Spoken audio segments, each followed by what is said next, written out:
કે હવે અનામત હટાવો આંદોલન એ કોકરોચ જનતા પાર્ટી ચિંધા માર્ગે થઈ રહ્યું છે. ઓનલાઈન ડિજિટલાઇઝ ઓનલાઈન છે એટલે ઓનલાઈન તો બધા અત્યારે ઓનલાઈન જ છે. આમે ઓફલાઈન બધા છે જ નહીં, બધા ઓનલાઈન જ છે. ઓને ઓન ઓશો રજનીશે એક બહુ સરસ વાક્ય દાખલો આપતા હતા કે એક નાના બાળકને એક ગુરુદેવે પૂછ્યું, આમ આમ બાકસની સળી પેટાવી અગ્નિ પ્રગટ્યો એટલે બાળકને પૂછ્યું, બેટા બોલ આ અગ્નિ ક્યાંથી આવ્યો? બાળક બાળક હોતા હે, એને બિચારાને શું ખબર આવી બધી. એને આમ આમ ફૂંક મારી અને દીવાસળી ઠારી નાખી અને પછી એને પ્રશ્ન પૂછ્યો ગુરુદેવને કે આ ક્યાં ગયો અગ્નિ તમારો? તો ગુરુદેવ કોણ જાણે, બસ જ્યાં કોણ જાણે, તો પછી જ્યાં ગયો ને ત્યાંથી આવ્યો તો છોડો હવે ટીંડક. એમાં ઓનલાઈન નો ડખો એવો છે. તો 50 લાખ લોકો થઈ ગયા તો એના કાંઈ નહીં તો 5 લાખ તો ક્યાંક ભેગા થવા જોઈએ ને. બધા ઘટાડી નાખો દુનિયાભરના તોય જીએસટી કેન્સલ કરો હાલો, કોઈ આવે નહીં ભાઈ. બધાને ખબર છે કે કઈ નાની માના ખેલ નથી. વિચારિક રીતે બધા સાથે છે, દૈહિક રીતે નહીં. અહીંથી આ આંદોલનનો જે લોગો છે ને, રિઝર્વેશન હટાવો આંદોલન, હવે એ અનામત માગે છે તો અનામત હટાવો ક્યાંથી વાત શબ્દ આવે? અનામત હટાવો તો માગવાનો પ્રશ્ન ક્યાંથી આવે? ખરી રીતે એમાં શબ્દ શું હોવો જોઈએ? અનામત સમીક્ષા આંદોલન કે ચળવળ. સમીક્ષા કે ભાઈ તમે એકને એક વ્યક્તિને કેટલીક વખત અનામત આપ્યા કરશો. અનામત હટાવો રિઝર્વેશન હટાવો આંદોલન નહીં, એની સમીક્ષા જે છે એ બહુ જૂનો મુદ્દો છે, થવી પણ જોઈએ. આપણે જ નથી કહેતા, સુપ્રીમ કોર્ટે પણ કીધું છે પાટીદારો આવવાના, 18 વરણ જે બિન અનામતના વર્ગો છે એ બધા આવવાના. એને કયો કે હવે તમારા ને તમારા આખા વર્ગનો, તમારા ને તમારા સમાજના બીજા લોકોનો વારો આવવા દો. તો આમાં ક્યાં દંગા ફસાદ કે રોડ ઉપર ઉતરવાની વાત છે? એ જે લોકોએ ગેસના બાટલા પાછા આપી દીધા સ્વેચ્છાએ, એને ક્રિમિલિયર કહેવાય. ઈ ક્રિમિલિયર ની જ વાત અહીંયા છે કે જે લોકો લાભ લઈ લીધો છે અનામતનો અને ક્રિમિલિયર ની કક્ષામાં આવી ગયા, ટૂંકમાં સુખી સંપન્ન થઈ ગયા, એને કીધું કે હવે તમે હાવ રાખો, બીજાનો વારો આવવા દો. જી મયુરભાઈ. નમસ્કાર, સ્વરાજમાં આપનું સ્વાગત છે. હું મયુર. વાત કરવી છે દેશની અંદર જે હમણાં તાજેતરમાં જે ઘટના બની છે, જે કોકરોચ જનતા પાર્ટી અને સોનમ વાંગચુક દ્વારા જે આંદોલન કરવામાં આવ્યું હતું, આંદોલનની અંદર આપણે જોયું કે જે કોકરોચ એક શબ્દથી સીજીઆઈ જે છે તે બોલ્યા હતા, ત્યારબાદ આખી કોકરોચ જનતા પાર્ટી બની અને ધર્મેન્દ્ર પ્રધાન શિક્ષણ મંત્રી છે તેમનું રાજીનામું પણ તેમના દ્વારા જે માંગ કરવામાં આવી હતી ને આખરે રાજીનામું પણ આપવું પડ્યું. હવે પરિસ્થિતિ એવી છે દેશની અંદર, એવી જ રીતે ફરી એક વખત નવું જે આંદોલન શરૂ થવા જઈ રહ્યું છે તેવા અત્યારે એંધાણ જે છે દેખાઈ રહ્યા છે. કારણ કે આ આંદોલન પૂરું થયું બાદ હવે જે ઇન્સ્ટાગ્રામની અંદર રાતોરાત 50 લાખ જેટલા જેમના ફોલોઅર્સ થઈ ચુક્યા છે અને અનેક યુવાનો તેમની સાથે જોડાઈ રહ્યા છે. તે મુદ્દો છે રિઝર્વેશન હટાવો આંદોલન. એટલે કે આ પ્રકારનું એક પેજ શરૂ થયું છે ને તેમની અંદર અત્યારે 50 લાખથી પણ વધારે લોકો જોડાઈ ચુક્યા છે. પરંતુ તેમની અસર હવે ક્યાંક ગુજરાતની અંદર પણ જોવા મળી રહી છે. કારણ કે જે પાટીદાર આંદોલન સાથે જોડાયેલા હતા તે ચહેરાઓ પણ હવે તેમને સમર્થન આપી રહ્યા છે. તેમાંથી એક ચહેરો છે દિનેશ બાંભણિયા અને વરુણ પટેલ, જ્યારે એસપીજીના જે લાલજી પટેલ છે તેમણે પણ તેમને સમર્થન આપ્યું છે. આ જ મુદ્દે આપણે ચર્ચા કરવી છે. આજે પરસોત્તમ પીપળિયા છે તેઓ પણ બોલ્યા હતા આ મુદ્દે. એટલે કે હવે જે છેલ્લા કેટલાક વર્ષોથી જે અનામતનો મુદ્દો ચાલતો આવે છે તે મુદ્દો ફરી એક વખત ચર્ચામાં આવ્યો છે. અને આ મુદ્દે ચર્ચા કરવા માટે આપણી સાથે વરિષ્ઠ પત્રકાર જગદીશભાઈ સર મહેતા જોડાયા છે. સર, સ્વાગત છે આપનું સ્વરાજમાં. જી નમસ્કાર. સર, આપણે તાજેતરમાં જોયું કે કોકરોચ જનતા પાર્ટીએ જે આંદોલન કર્યું ઇન્સ્ટાગ્રામથી શરૂ થયું હતું અને ગ્રાઉન્ડ સુધી આવ્યું અને આખરે ધર્મેન્દ્ર પ્રધાન જે છે તેમણે રાજીનામું પણ આપવું પડ્યું. પરંતુ હવે આવું જ એક મુવમેન્ટ ફરી એક શરૂ થઈ છે જેમાં રિઝર્વેશન હટાવો આંદોલન કરીને પેજ બનાવવામાં આવ્યું છે. રાતોરાત 50 લાખ લોકો તેમની સાથે જોડાયા છે અને ગુજરાતમાંથી પણ હવે તેમને સમર્થન મળી રહ્યું છે. કઈ રીતે જુઓ છો આખા મુદ્દાને? જુઓ મયુરભાઈ, કોકરોચ જનતા પાર્ટીએ જે આંદોલન કર્યું હતું જંતર મંતર દિલ્હીમાં, એ ગાંધી ચિંધા માર્ગે નહોતું. પણ આંદોલન એવું સફળ રહ્યું કે હવે અનામત હટાવો આંદોલન એ કોકરોચ જનતા પાર્ટી ચિંધા માર્ગે થઈ રહ્યું છે. ઓનલાઈન ડિજિટલાઇઝ એક્સ ઉપર, ટ્વિટર ઉપર, ઇન્સ્ટાગ્રામ, યુટ્યુબ, ફેસબુક, આવા બધા જ જે સોશિયલ મીડિયાના પ્લેટફોર્મ છે એમાં તમે જે કીધી વાત સાચી છે, ગણતરીની કલાકોમાં 50 લાખ જેટલા એમ કે ફોલોઅર્સ થઈ ગયા. પણ આપની જાણ ખાતર એમાં કાંઈ કરવાનું થતું નથી સિવાય કે મોબાઈલમાં આમ તમે બ્લુ ટીક કરીને હું તમારો ફોલોઅર છું કે થંબ બતાવી દઉં. એથી વિશેષ મારે કાંઈ કરવાનું નથી, એટલે રાતોરાત આટલું થઈ જાય છે. જંતર મંતરમાં પણ કરોડોની સંખ્યામાં થયા હતા ને રાતોરાત. પણ તમે જુઓ, આંદોલન થયું, લાઠીચાર્જ થયું ત્યારે વિપક્ષો જોઈન્ટ થયા ત્યારે 10,000 ભેગા થયા, બાકી 2-2,000 જ આવતા હતા. 23 લાખ તો નીટના પોતાના પરીક્ષાર્થી હતા. 23 લાખ, એના 50% આવ્યા હોત તો પણ કેટલા થયા હોત? 11 લાખ ત્યાં હાજરી થવી જોઈએ. એને બદલે લાખ તો છોડો, આંકડો 10-20 હજાર ને વેટ્યો નહીં ને, એ પણ તમામ વિપક્ષો એમાં સામેલ થયા પછી. એટલે આ જે ફોલોઅર્સ જે રાતોરાત થઈ જાય છે સોશિયલ મીડિયામાં, એ એવું માની લેવાને કોઈ કારણ નથી કે જ્યારે કોઈ નેતા એ આહવાન કરે હંધાય ખાપકી જાય, એવું કઈ છે નહીં. અહીંયા ઘરે બેઠા બેઠા, જેમ આપણે ક્રિકેટની મેચ થી માંડીને કારગિલ યુદ્ધ સુધીનું આપણે ટીવીમાં જોયું. આપણો દેશ પ્રેમ કેટલો આટલો, આ રિમોટ કંટ્રોલ થી આ ચેનલ બદલાવા જેટલો. ક્રિકેટમાં પણ આપણે અહીંયા બેઠા બેઠા આણે આમ કરવું જોઈએ, તેણે તેમ કરવું જોઈએ. એમાં આજે ફોલોઅર્સ જે તમે કહો છો એ કોકરોચ જનતા પાર્ટીને પણ આમ જ થયેલા. કારણ કે એમાં શું વાંધો, મત દેવો છે તો આવી રીતે બુદ્ધિપૂર્વક દઈ દે, જાન છૂટે. પણ તમે આહવાન કરો કે ચાલો દિલ્હી, કોઈ આવ્યું તું? દિલ્હી કોઈ ન આવ્યું. એ 10,000 છેલ્લે પણ 10,000 માણસો માન થયા. એ વિપક્ષો બધા આવ્યા ને એના કાર્યકર્તાઓ આવ્યા, અને એમાં 2,500 તો ગુંડા હતા. એ હવે પોલીસ કે છે દિલ્હીની. એટલે 7,500 જેને કહેવાય પ્રમાણમાં ઠીક કહેવાય એવા માણસો 7,500 થયા. ઓલા રીઢા ગુનેગારોને બાદ કરો તો. ખેર, હવે હું આપણી વાત ઉપર આવું કે મેં શરૂઆતમાં કીધું તેમ કે કોકરોચ જનતા પાર્ટીનું આંદોલન હિંસક થયું એટલે આપણે કીધું કે ગાંધી ચિંતા માર્ગે નહોતું. પણ એ સ્ટાઇલ જે છે આખી જેન જીની સ્ટાઇલ, ઈ ફેમસ થઈ ગઈ. અને એ જ સ્ટાઇલમાં હવે અનામત હટાવો આંદોલન એ જે છે શરૂ થયું છે. રિઝર્વેશન હટાવો આંદોલન, એટલે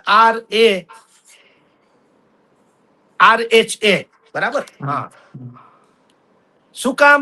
ઓનલાઈન છે એટલે ઓનલાઈન તો બધા અત્યારે ઓનલાઈન જ છે. આમે ઓફલાઈન બધા છે જ નહીં, બધા ઓનલાઈન જ છે. ઓન. ઓશો રજનીશે એક બહુ સરસ વાક્ય દાખલો આપતા હતા કે એક નાના બાળકને એક ગુરુદેવે પૂછ્યું, આમ બાકસની સળી પેટાવી, અગ્નિ પ્રગટ્યો એટલે બાળકને પૂછ્યું, બેટા બોલ, આ અગ્નિ ક્યાંથી આવ્યો? બાળક હોતા હે, એને બિચારાને શું ખબર આવી બધી. એને આમ ફૂંક મારી અને દીવાસળી ઠારી નાખી. અને પછી એને પ્રશ્ન પૂછ્યો ગુરુદેવને કે આ ક્યાં ગયો અગ્નિ તમારો? ગુરુદેવ કોણ જાણે, પછી જ્યાં કોણ જાણે, તો પછી જ્યાં ગયો ને ત્યાંથી આવ્યો. તો છોડો હવે ટીંડક. એમાં ઓનલાઈન નો ડખો એવો છે.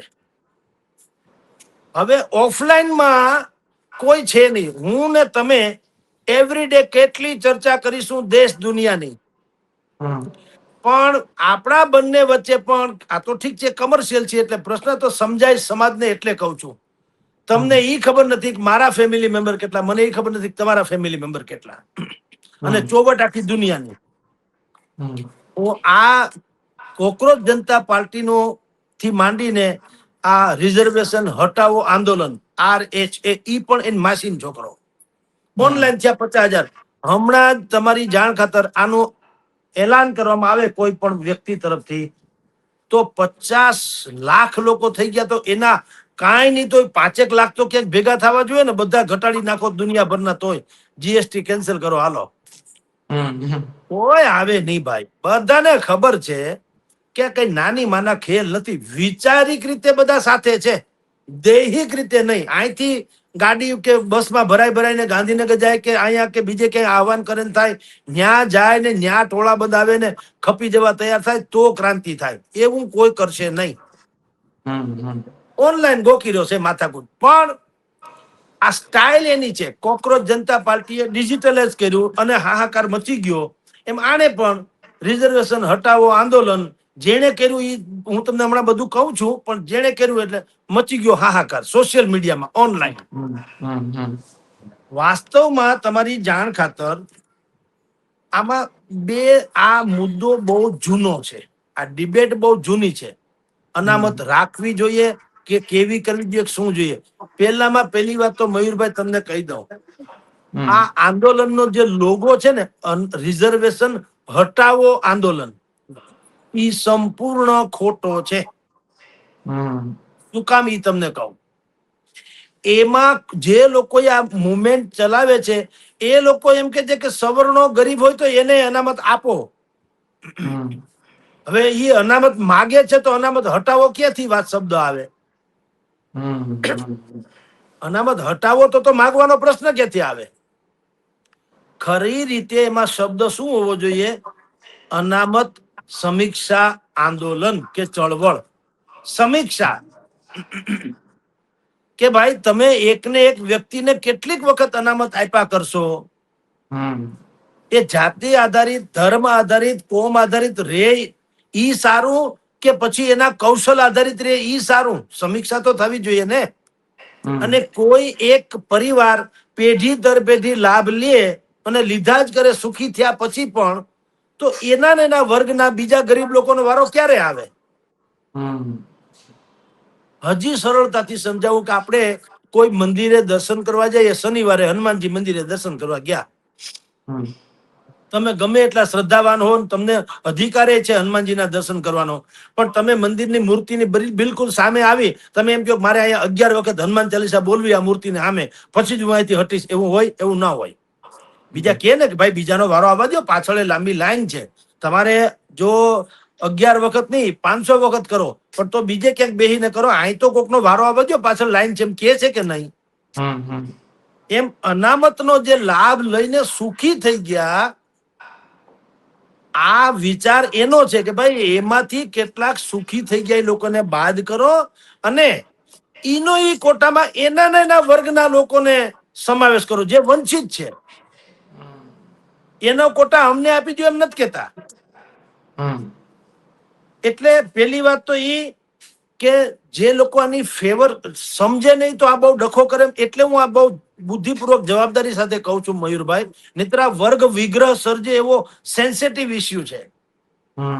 જો પેલા તો કોઈ સમજે નહીં, કારણ કે જો કોક ભડકામણો માણસ નીકળી જાય આગળ, ભડકામણો કે જુઓ ભાઈ દલિત, એસી, એસટી સહિતના જે વર્ગના લોકોને મળે છે એના કોટા નાબૂદ કરવાની વાત કરે છે, માટે તો હલ્લા બોલ હાહાકાર મચી જાય. પણ જેણે પણ આ ટાઇટલ આપ્યું છે રિઝર્વેશન હટાવો આંદોલન, એક તો પેલા અમસ્તુ વાહિયાત ટાઇટલ છે. શું કામ? એક શબ્દ તમે રિઝર્વેશન કહો છો, પછી હટાવો હિન્દી છે અને આંદોલન બધામાં શબ્દ હાલે. તમે ત્રિવેણી સંગમ કર્યો, શબ્દમાં મેળ નથી. તમે સમજ્યા ને? એટલે પેલી વાત તો એ કે હટાવવાની વાત તો પછી છે જ નહીં, કારણ કે સવર્ણો માગે છે, માગે તો છે જ. જેમ અધર બેકવર્ડ ક્લાસીસ જે છે અથવા આર્થિક રીતે નબળા, એને આપણે 10% હાર્દિક પટેલે પાટીદાર અનામત આંદોલન કર્યું, એ પછી બંધારણમાં 101મો સુધારો કરી અને સરકારે શું કર્યું, દેશભરમાં 10% વધુ આર્થિક રીતે નબળા લોકોને અનામત આપી. રાઈટ? જે પરંપરાગત બધાને મળતી હતી તો છે જ 10% વધારાની. શું કામ?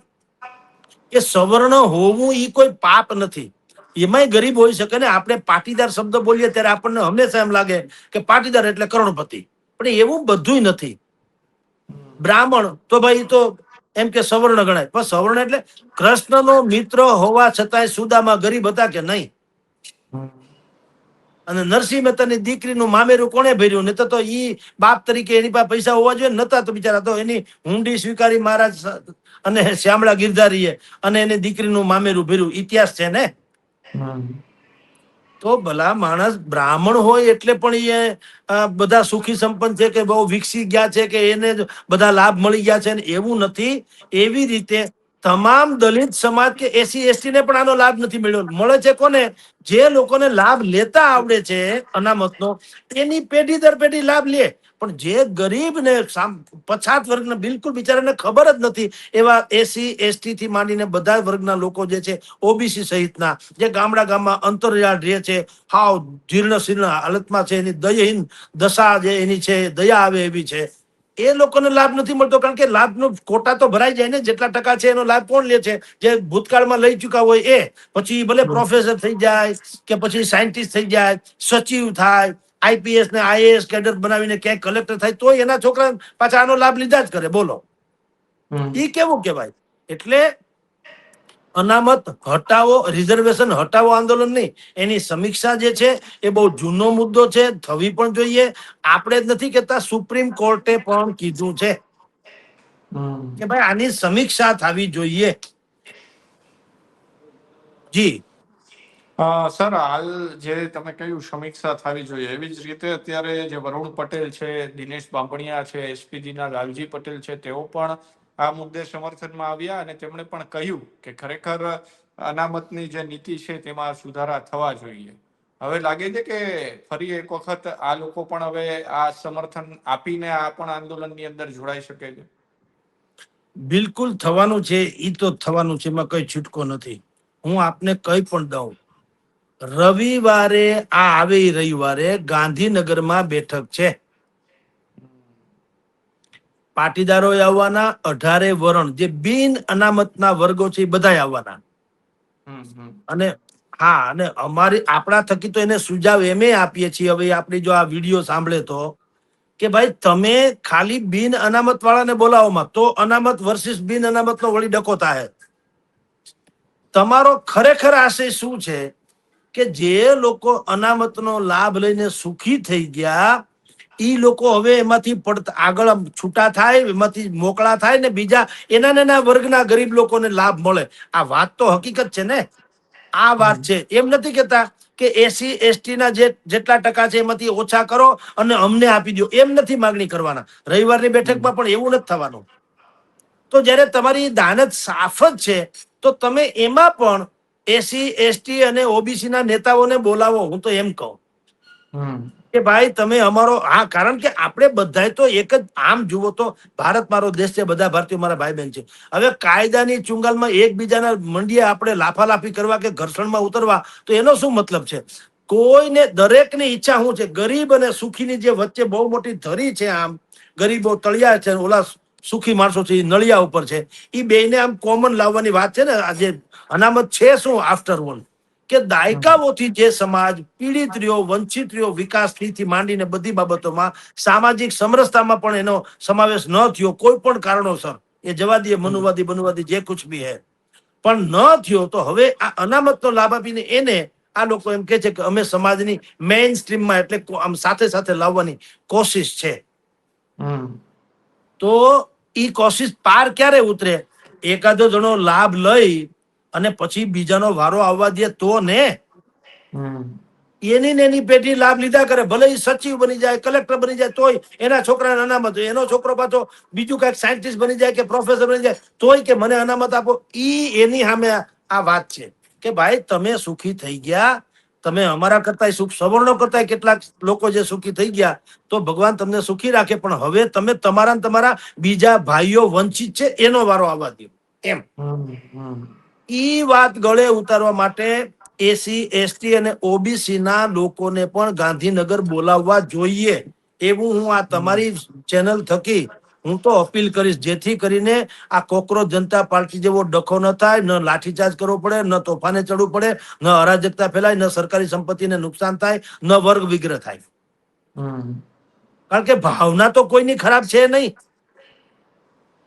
દલિતોનો કોટા લઈ લેવાનો હોય તો ડખો થાય.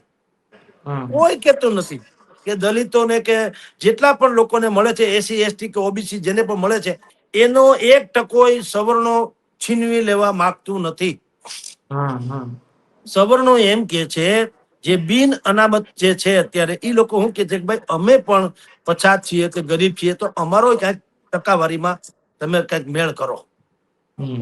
અને જે સુખી છે એને કાઢો, જેને ક્રિમિલિયર શબ્દ કહેવામાં આવે છે, સુખી લોકોને કહો કે હવે તમે જવા દો અને દુઃખીનો વારો આવવા દો. જે મેં તમને શરૂઆતમાં કીધું ને, હનુમાનના મંદિરે જવું, તમે એમ કે મારા 21 હનુમાન ચાલીસા બોલવી, પણ તો પછી બીજા ક્યાં જાય? તમને વારો આવી ગયો સૌથી પહેલા, તમે આપણે લેડીઝ ફર્સ્ટ, પેલા બહેનોને વારો આવી જાય તો દર્શન કરી લ્યો ભાઈ સાહેબ, તમને વારો પહેલા હાલો, પણ પછી હટો. બીજા લાઈનમાં છે ને એમ દલિત, એસસી, એસટી અને ઓબીસી સમાજમાં પણ એવા કરોડો લોકો છે, પરિવારો છે, જેને બિચારાને હજી આ લાભ મળ્યો જ નથી. એની સામે આંદોલન થયું છે. રિઝર્વેશન હટાવો આંદોલન શબ્દ છે ને ખોટો છે, પણ આંદોલન શરૂ એની સામે થયું છે અને થયું છે જેનજી સ્ટાઇલ થી, એટલે વધુ ચર્ચામાં છે. જી જી વરુણ પટેલ છે સર, તેમણે એવું પણ કહ્યું કે હવે આ જે રિઝર્વેશન હટાવો આંદોલન છે તેમાં યુવાનો જે છે તે રસ્તા ઉપર આવશે અને હટાવવા મજબૂર થશે, તે પ્રકારનું મોટું આંદોલન પણ થશે. લાગે છે કે એવું થઈ શકે છે કોકરોચ જનતા પાર્ટી જેવું આંદોલન? પેલી વાત તો એ કે આ એક અતિ ઉતાવળ છે ભાઈ સાહેબ, અને જે આ જ વાંધો છે. આંધ્રુકિયા કરે ને એ જ પ્રોબ્લેમ છે.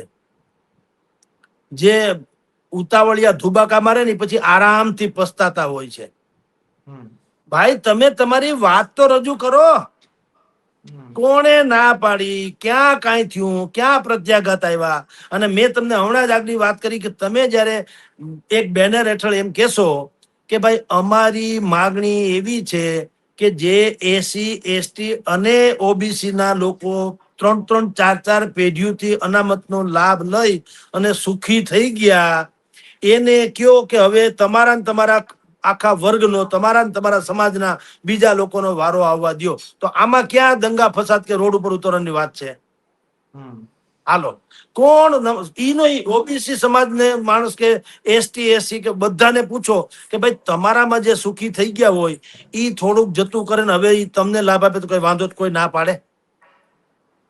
તો પેલી વાત તો વરુણભાઈને પણ કહેવાનું કે બીજા કોઈ હવે જે કોઈ આંદોલન ચળવળકાર હશે એને કે પેલા તો આ તોડફોડની ભાષા જ રહેવા દો. ઈ તો છેલ્લો અંતિમ તમે ડકે છે કા, એનો અર્થ એમ છે કે તમારે કંઈક પીંજણ કરવી છે.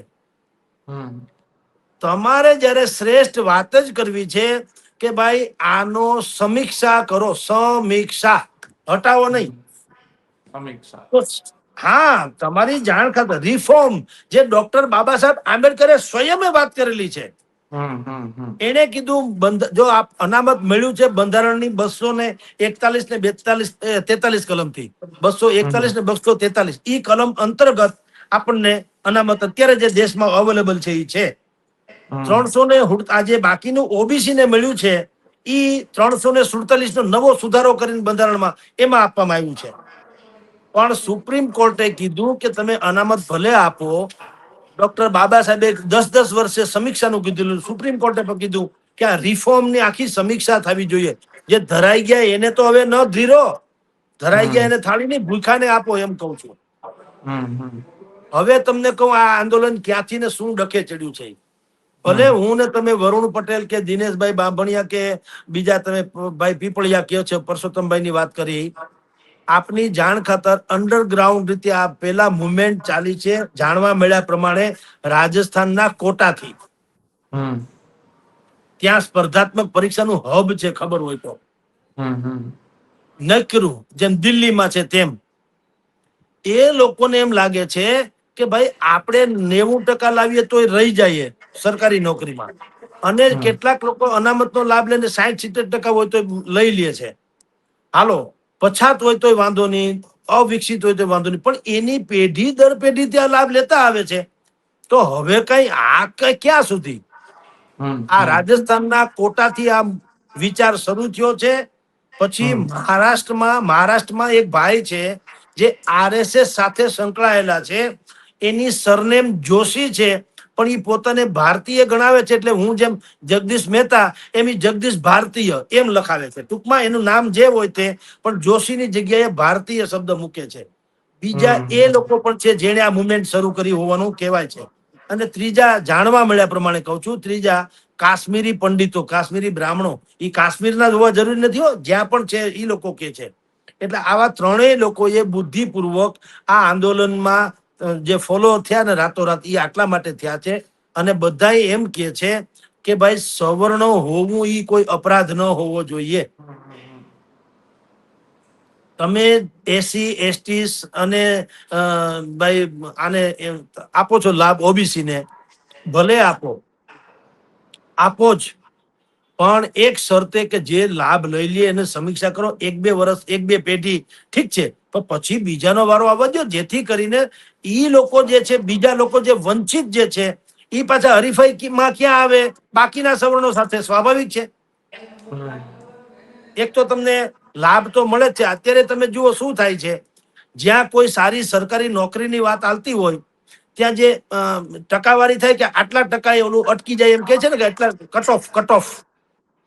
એ કટ ઓફમાં શું થાય છે કે જે માની લો એસસી એસટી કે ઓબીસી છે, પણ માની લો કે 90% છે એની પાસે, તો પેલા એ જનરલ કેટેગરીમાં આવી જાય. જનરલ કેટેગરી વાળાને પાછું એ પ્રોબ્લેમ, કારણ કે ઓલા લોકોને અનામતનો લાભ તો છે જ, પણ હવે એ લોકો પેલા જનરલ કેટેગરીમાં આવે, પછી એમાંથી રહી જાય તો રિઝર્વેશનમાં આવે, એવો ડખો છે. એટલે જનરલ કેટેગરી વાળાઓ એને બહુ મુશ્કેલી પડે છે કે ભાઈ એક તો અમારા ટકાઈ સીમિત, એમાંય પાછું તમારું આ બાહરી આકર્ષણ જેવું થાય છે. એના કરતા કંઈક સમીક્ષા કરો. જે લોકો 2-3 પેઢીથી આવી રીતે અનામતનો લાભ લઈ ચુક્યા હોય એને કહો કે તમારા વંચિત બીજા ભાઈઓને લાભ આપો, જેથી કરીને બધું સમાન જળવાઈ રહે. તમારો લાભ અમારે નથી જોતો એમ. એટલે આવતા રવિવારે ગાંધીનગરમાં બેઠક છે અને એમાં આ પ્રકારે સમીક્ષા કરવાની વાત થાય છે. અત્યારે આપની જાણ ખાતર દેશમાં કેન્દ્રીય ભરતીઓની વાત લાગે વળગે ત્યાં સુધી અનુસૂચિત જાતિ જેને એસટી કહેવાય છે એને 15%, અનુસૂચિત જનજાતિ જેને એસટી કહેવાય છે એને 7.5%, ઓબીસી અને નોન ક્રિમિલિયર હોય છે એને 27%, એ સ્થાનિક સ્વરાજ્યની ચૂંટણી સહિતમાં 27%, અને આર્થિક રીતે નબળા જે છે એ લોકો ને 10% અનામતનો લાભ મળે છે અત્યારે દેશભરમાં. ગુજરાતમાં એક જ ફેરફાર છે, બાકી બધું બરાબર છે. એક અનુસૂચિત જનજાતિ એટલે એસટી જેને કહેવામાં આવે છે એનો કેન્દ્રીય નોકરીમાં 67% છે. આપણે અહીંયા 15% છે ગુજરાતમાં. બાકી દરેક રાજ્યોમાં આનું થોડુંક ટકાવારી ઇધર ઉધર થાય. કર્ણાટકમાં તો 90% જેવું અનામત પહોંચી ગયેલું. એમાં એક બંધારણમાં છે વ્યવસ્થા કે તમારા રાજ્યની સંખ્યા અને કેટલાક રાજ્યના કાયદા ઈ પ્રમાણે થોડોક ફેરફાર થઈ શકે. પણ ઓવરઓલ વાત એવી, સુપ્રીમ કોર્ટે કીધું અનામતનો મુદ્દો 50%, 50% થી વધવો ન જોઈએ. પછી આપણે જેમાં 10% કર્યું એ બંધારણમાં 103મો સુધારો કરી અને પાટીદાર અનામત આંદોલન થયું એટલે 10% આપણે વધારી દીધું. એટલે 50% તો અનામત નું આપણે હતું, 10% ઓર વધી ગયું. પણ એ કેવું આર્થિક રીતે નબળાનું, એ દેશભરમાં લાગુ પડી ગયું. એમ દરેક લોકો કરી તો રહ્યા છે. દિવ્યાંગો માટે કેટલુંક અનામત છે, ભૂતપૂર્વ સૈનિકો માટે અનામત છે, બધું છે તો ખરું. પણ એક જ મુદ્દો છે કે એકને એક લાભ, એકને એક પરિવાર કે પેઢીને નહીં, બીજાનો વારો આવવા દે. બસ આ આંદોલન છે. પણ ઈ હવે આ તમે જે કીધું એ પ્રમાણે હેશટેગ બેશટેગ કહેવાય ને સોશિયલ મીડિયામાં, એ બહુ ડખે ચડ્યું છે. અત્યારે તો ક્યાંનો ક્યાં પહોંચ્યું હશે. 50 લાખ તો આપણે ચર્ચા કરતા ક્યારે થયું ગઈકાલના. હવે તો હવે તો ક્યાંનો ક્યાં પહોંચ્યું હશે. પણ એનાથી કઈ ફૂલીને ફાળકો થઈ જવાની જરૂર નથી. ઈ ઓનલાઈન જે કામ કરતા હોય ને એમાં પછી મેં ઓલી કીધું ને કે આમ આગ ક્યાંથી આવીને ફૂંક મારીને ગયો, આગ ક્યાં ગઈ, એના જેવું છે. ભીખુદાન ગઢવી કે છે ને કે ભાઈ આમ બસમાં બેઠો તો ને આમ કર્યા કરે, તો કે શું કરો? કે હું કબૂતરને ચણ નાખું છે. તો કે આમાં ચણ ક્યાં, તમારા હાથમાં ચણ ક્યાં? તો ઓલી કબૂતરે ક્યાં જાય, એના જેવું છે. એ ઓનલાઈન છે, ઓનલાઈન છે. પાછા ત્યાં ભેગા થાય ગાંધીનગર જરૂરી નથી. એ કેટલાક ચળવળકારો અને કેટલાક અમુક લોકો જ ભેગા થશે. નહીતર તો ખરેખર આખા દેશમાં કે ગુજરાતમાં જેટલા બિન અનામતધારી વર્ગ છે એની સંખ્યા કેટલી છે, તો એમાં હાહાકાર ન મચવો જોઈએ. એવું કઈ થવાનું નથી. પણ પેલી વાત તો એ કે થોડુંક સુધારો કરે આ જે ચળવળકારો છે એ, કે રિઝર્વેશન હટાવો આંદોલન નહીં, રિઝર્વેશન સમીક્ષા આંદોલન શરૂ કરો. તો પેલા તો વર્ગ વિગ્રહ અટકે અને ખોટું કોઈ ભડકાવે નહીં, કોઈને બહેકાવે નહીં અને અરાજકતા ન ફેલાય. કારણ કે ઈરાદો તો એવો નથી જ કે તમારે એસસી એસટી કે ઓબીસી નો કઈ વર્ગ કોટા પોતાનામાં લઈ લેવો છે. આપણે એમ જ કહીએ છીએ કે અમને સૌને સબકા સાથ સબકા વિકાસ. તમે તમારા જ ભાઈઓને મદદરૂપ થાવ. તમે લાભ લઈ લીધો હોય તો થોડાક હટી જાઓ. જેમ નરેન્દ્ર મોદીએ કીધું કે ભાઈ જેની પાસે ગેસનો અત્યારે પાઇપલાઇન થી ગેસ આવી ગયો અને બાટલા તમારી પાસે વધારાના હોય તો આપો, તો બીજા ગરીબ માણસો જે આમ ફૂંક મારી મારીને ચૂલામાં ધુવાડા ખાય છે એને પણ ગેસનો લાભ મળે. તો મળ્યું ને, કરોડો લોકોએ આપી દીધા ને પાછા. એને ક્રિમિલિયર કહેવાય. એ જે લોકોએ ગેસના બાટલા પાછા આપી દીધા સ્વેચ્છાએ, એને ક્રિમિલિયર કહેવાય. ઈ ક્રિમિલિયરની જ વાત અહીંયા છે કે જે લોકો લાભ લઈ લીધો છે અનામતનો અને ક્રિમિલિયરની કક્ષામાં આવી ગયા, ટૂંકમાં સુખી સંપન્ન થઈ ગયા, એને કીધું કે હવે તમે હાવ રાખો, બીજાનો વારો આવવા દો. જી મયુરભાઈ. જી સર, ખૂબ આભાર સ્વરાજ સાથે જોડાવા બદલ. કારણ કે તમે કહ્યું તે પ્રમાણે કે ગાંધીનગરની અંદર પણ બેઠક યોજાવા જઈ રહી છે કોકરોચ જનતા પાર્ટીના આંદોલન પછી. હવે ઓનલાઈન, સરે કહ્યું એમ કે ઓનલાઈન રિઝર્વેશન હટાવો આંદોલન શરૂ થયું છે અને હવે આગામી દિવસોમાં અત્યારે ચર્ચા કરતા હતા 5 મિલિયન હતા, એટલે કે 50 લાખ ને હવે 55 લાખ તેમના અત્યાર સુધીના ફોલોઅર્સ થઈ ચુક્યા છે. હવે આગળ શું આ આંદોલન જે છે કેવું રૂપ ધારણ કરે છે એ પણ આવનાર સમયમાં જોવું રહે. ખેડૂત ભાઈઓ છે ખેતરમાં ડ્રોન ઉડાવતા હોય છે ત્યારે આપણે એક પ્રશ્ન સતાવતો હોય છે કે જે આપણે અત્યાર સુધી જીપીએસ ટેકનોલોજી વાળા ડ્રોન વાપર્યા છે, જેથી કરીને મોબાઈલ ટાવર છે અથવા તો હાઈ ટેન્શન લાઈન પસાર થતી હોય, કોઈ વૃક્ષો હોય, ત્યારે જે જીપીએસ ટેકનોલોજી વાળા ડ્રોન છે એમાં ટકરાય અને ટ્રેસ થાય છે. પણ એગ્રીવન લાવ્યું છે જીએનએસએસ ટેકનોલોજી ડ્રોન, જેથી કરીને એ ડ્રોન છે એ કોઈ જગ્યાએ ટકરાય નહીં, પોતાની રીતે જ ડિસિઝન લે છે અને મૂવ થઈ જાય છે. જેથી કરીને જીએનએસએસ ટેકનોલોજી ડ્રોન છે એ વાપરવાનો આગ્રહ રાખો.